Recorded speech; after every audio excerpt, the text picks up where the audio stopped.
જો મિત્રો અત્યારે આપણે ગેરેજ થાર આવી છે, હવે એમાં જો આ ઓઇલ નીકળે છે પાવર સ્ટીયરિંગનું.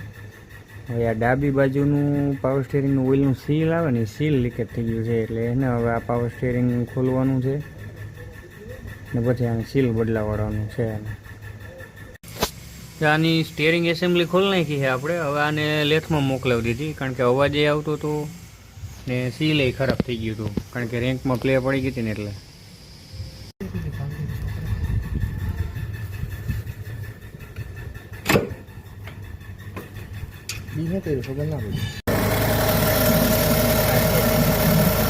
પાવર સ્ટીયરિંગ ફિટિંગ થઈ ગયું છે. હવે એમાં પાવર સ્ટીયરિંગ ઓઇલ નાખવાનું છે. એક જણો અંદર બી ગયો, ગાડી ચાલુ કરીને કાન મારે એટલે ધીરે ધીરે એમાં પાવર સ્ટીયરિંગની લાઈન ભરે ઓઇલ.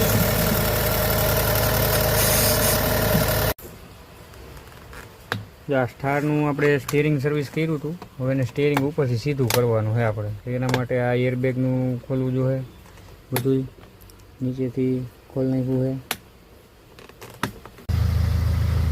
જો આગળ વિડીયોમાં વાત કરી એમ વોરન પેડ નીકળી ગયું છે. હવે આ 17 નંબરનો બોલ છે ને એ ખોલી ને સ્ટીયરિંગ સીધું કરી લેવાનું. પછી પાછું આ બધું જેમ ખોલ્યું ને એ જ રીતે રિવર્સ કન્ડિશનમાં ફિટ કરી દેવાનું.